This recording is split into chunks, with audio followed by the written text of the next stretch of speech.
નમસ્કાર દર્શક મિત્રો, હું છું પૂજા રાઠોડ. આપ જોઈ રહ્યા છો સૌરાષ્ટ્ર ન્યૂઝ.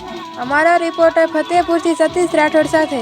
અમરેલીના ફતેપુર ગામે વડેચા પરિવાર દ્વારા રામાપીરની મૂર્તિ પ્રતિષ્ઠા કરવામાં આવી, જેમાં બહોળી સંખ્યામાં લોકો ઉમટ્યા હતા. ડીજેના તાલ, રાસ ગરબા અને રામાપીરની ધૂન વગાડી ઉત્સવની ઉજવણી કરવામાં આવી હતી.